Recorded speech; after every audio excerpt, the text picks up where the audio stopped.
let's stack some synths today. And you can use this for whatever instrument you want, but stick around. Here's what's coming up.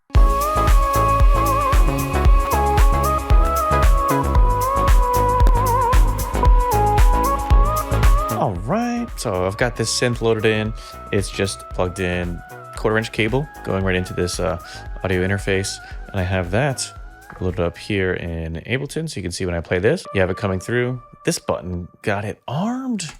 Yes, yes. And you can see there's a tuner right here because these Moogs, this one does for sure go to a tune sometimes, but it seems on the money. All right. Yeah, oftentimes when you're playing, you're in the studio, you're with friends playing, whatever it is. And very often the first thing you play, you're like, I want to use either all of that or like some of those ideas of what happened the first time you recorded it, right? It's kind of grabbing that magic of the first time you recorded it. So the first time I was playing along with these sounds, I really liked a few moments from kind of this improvising I was doing. So I'm trying to recreate them, but kind of blend everything together a little bit. So unfortunately, when I did record them, it was on a patch that I did not record.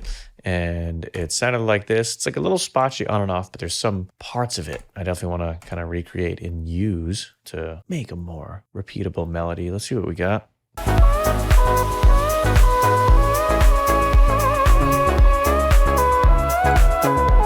All right, so a little botchy, a little out of tune as well, a little sharp. So yeah, I'm going to dial it in, kind of solidify those parts, and a few simple tools you have right here in Ableton or any recording software. This right here, I can even enable this kind of view where at the bottom left, there's some helpful little icons for what's in here. So punch and switch. So, you know, before this line, not recording. After this line, it is recording. And then punch out switch where it like stops re-recording. So if there's certain moments you wanted to keep, you could save them using these punch in, punch out kind of reference points. So let's go through some cases of doing that, right? So let's go ahead and dive into this first little line I want to grab. I'm just going to listen to it and then try to play it over here on this keyboard while it's recording.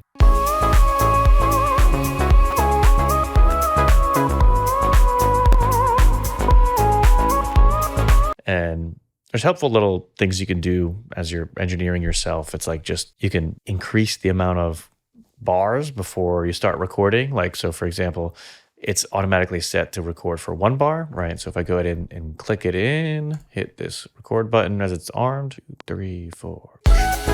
And let's say that's not enough, juggling, you know, even just simply moving from here to here, thinking about the cameras, thinking about the mic.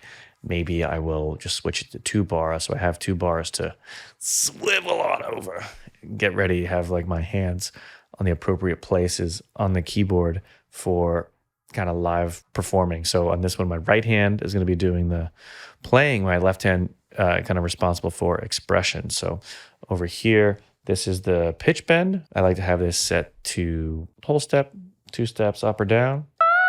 Right here's the vibrato. And then the cutoff frequency of the filter. Yes, please.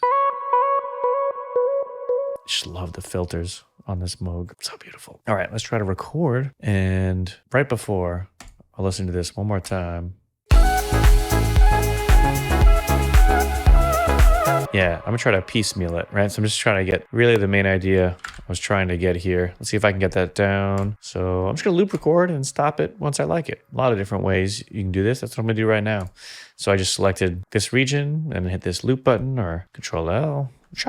And now we can loop different melodies right within this little segment. Let's try some things. And again, here, right here is how I can change. I'll go to this kind of bigger view for you. Yeah, so here's where I can change instead of 1 bar count in, I'll have that be a 2 bar count in. All right, let's try. Oh, I see. Interesting little detail I just realized, but the way I got into that note was I wasn't getting it right away from exactly below it right into it. Instead, how I got up to it was I played the note, but first I pitched it down a little bit and scooped up into it. A lot of these concepts might be kind of overlapping and similar where you have like, you know, you're bending up into a note or you like hammer on or grace note into a note with this monophonic glide going on, just kind of 1 note at a time type thing. Now, let's go ahead and add in that synth. 1, 2, 3, oh.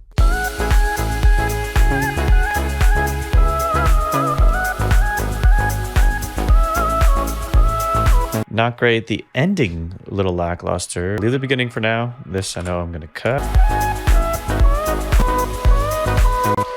I definitely do like that to go into this 1 and 2 section. So we have this 1 and 2. Here's the melody, right?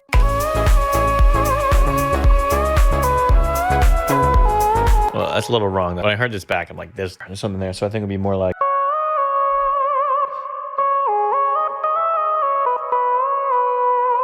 Woo. I think I'm gonna record that in now because I know what that is. I don't know exactly how to lead into it, but we're here in the studio. We got the freedom to kind of add this bit here, add this bit there, right? It's not a live tracking session where everyone's like, expecting you to play it all the way through this song. So we get time to experiment and really make our little musical creations come to life. Let's add in that little melodic part. Let's see what we got. And again, we got 2 bars. So I hit this little record button up here and I got 2 bars to relax all the time in the world. 1, 2.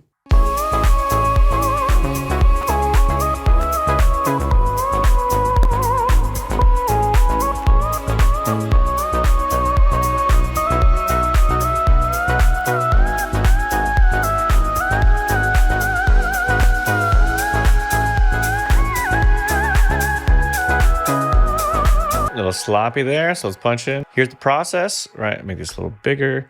So I have this selected. I do Control L to kind of loop it, and I'm going to just re-record over that part. So here's where I gotta use our punch in and punch out switch. So here's the punch in, punch out. I'm gonna turn off the loop. I just use loop to get this little segment. We gotta record our new part in.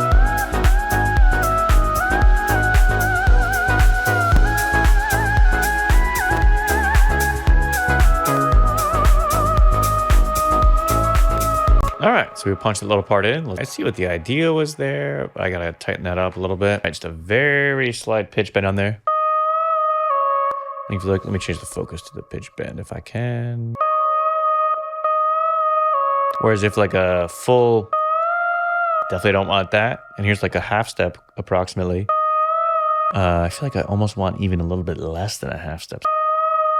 We'll have it start recording me here and then have it keep going. See what happens.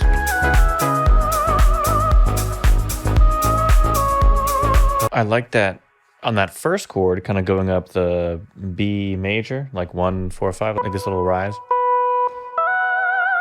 But just going up a whole step to C sharp doesn't really work. Let's see what could work better with these chords here. I think this works better involving the G sharp. All right, so.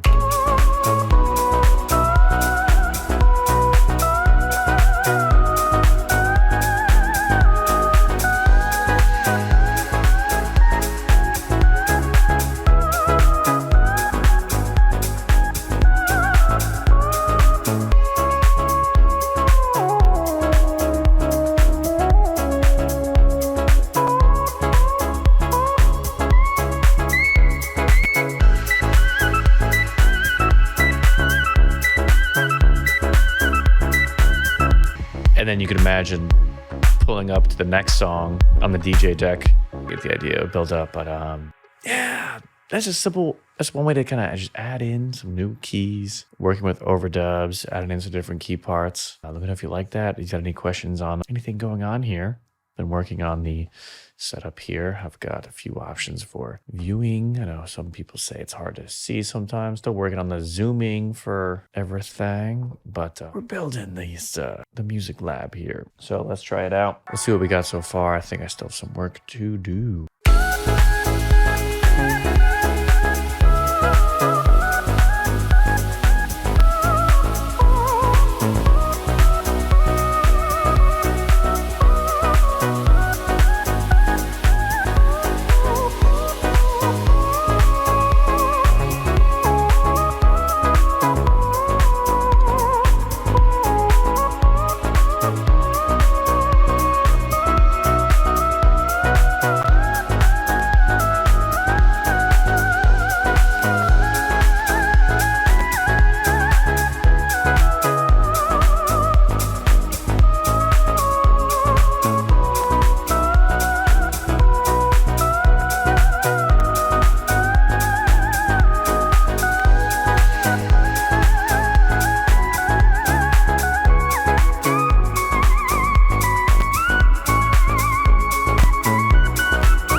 by that point, assuming that's in like a DJ set, you would have transitioned to the new song already. But yeah, cool little overdubbing, adding in some new tones, adding in some new instruments. And again, just recap, we're also talking about some of those different lead techniques as far as the vibrato versus the pitch bend and when to add different things.